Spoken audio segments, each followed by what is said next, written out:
Seriously, he meant nothing to me. I promise. Hi folks, I'm Matt and welcome to My Expanded Universe, a show where I go through the entire EU in chronological order as best I know how. Well folks, today it is time to get to our big book, right? And of course when I mean big book, I'm talking about the Star Wars Adventures for Episode 1. Yes, the little children's books that you had to be a part of their little fan club in order to get. Now, they made about, I think it was 15 books all in all, and we're going to go through a few of them today. The reason I got them is because they came as a kiddie novel along with a bunch of other stuff. It came with a game, some dice, an adventure book game, and then the actual novel to the adventure you were playing. I never played the game, so I can't really speak to that.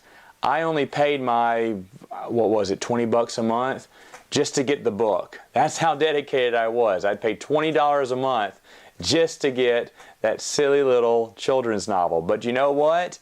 It was worth my time, and let me explain why. They split these up in story arcs, and so the first 4 books is a story arc written by Ryder Wenham, and it starts off with Search for the Last Jedi.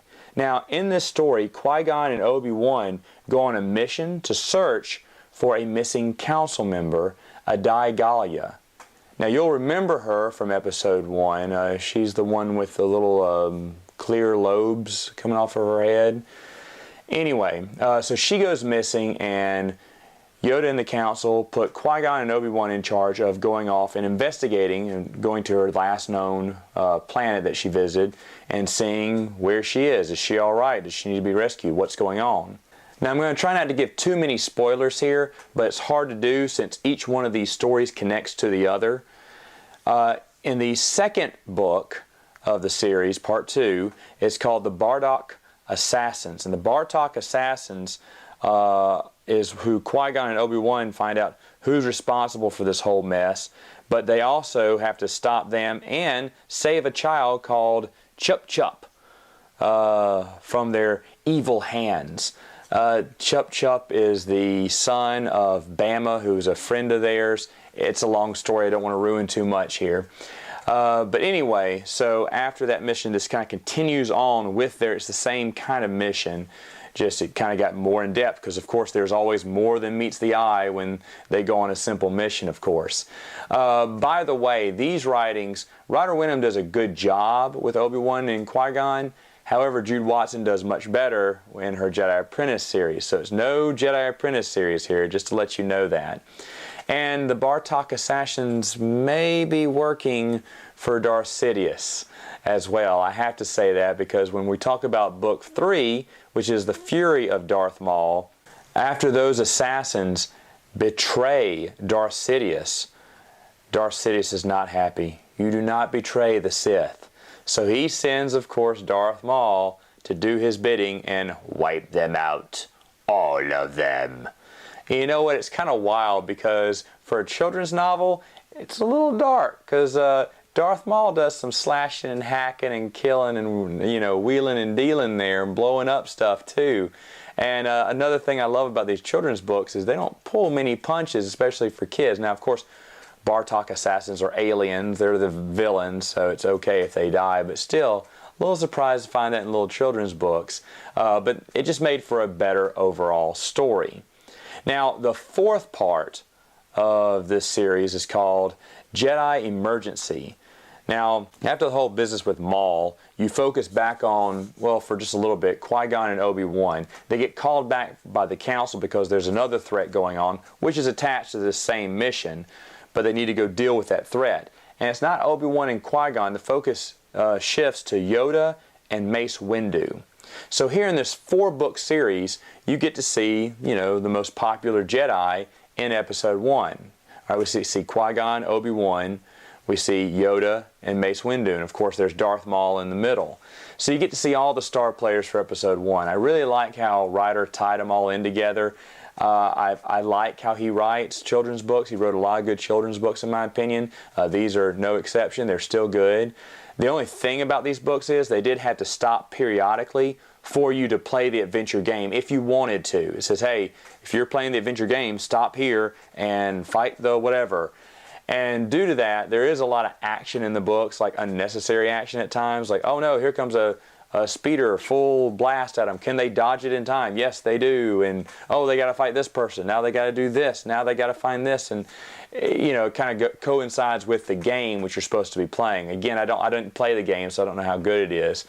But the actual books were not that bad. Now, Ryder Wenham's story is over and done with. It then picks up at book 5 for another 4-story arc with Dave Wolverton. Yes, the man who wrote Courtship of Princess Leia wrote a lot of stuff for Scholastic. And of course, Dave Wolverton takes over, and you can tell it's a different style. And his first book in this series is book 5. It's called The Sling Children. Now this focuses on young Annie and his friends as they try to save some ghostling children from being enslaved. You know, they are enslaved. They kind of break them out of their enslavement and try to rescue them.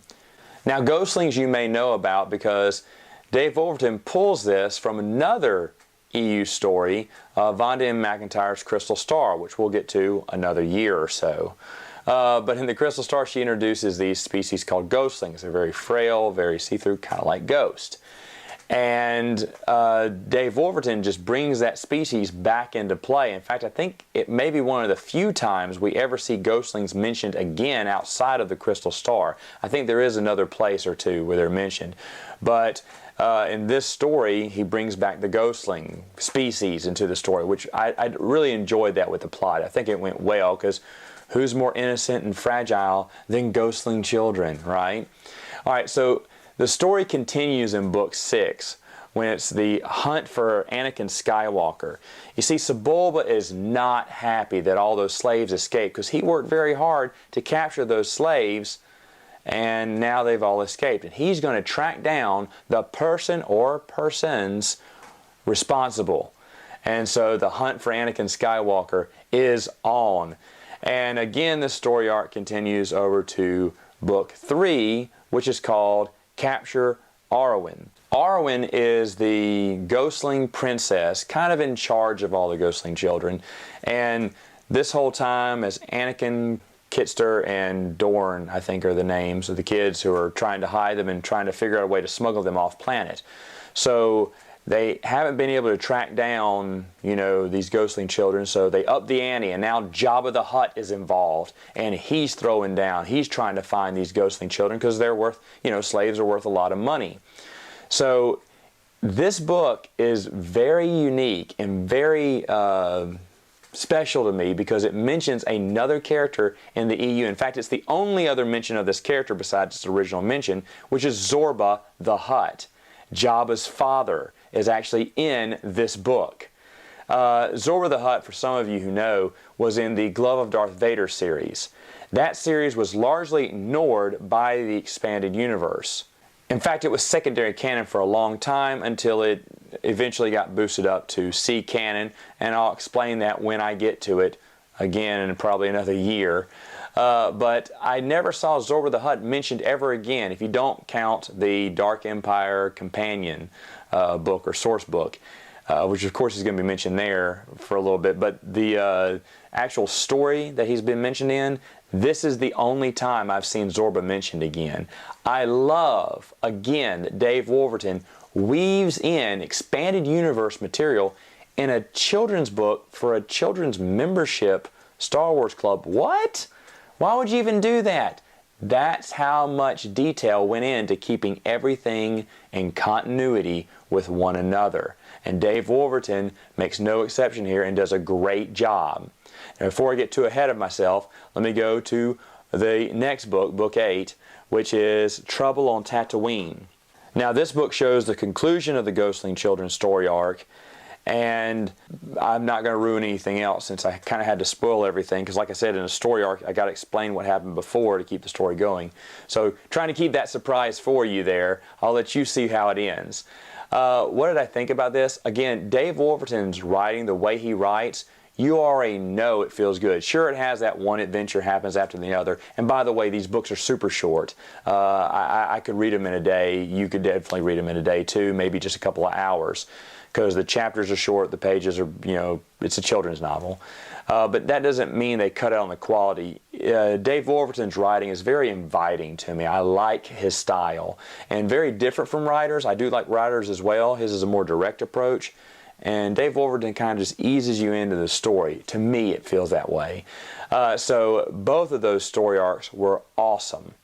And I'm going to talk about the next 7 books next time, folks. We'll see you then.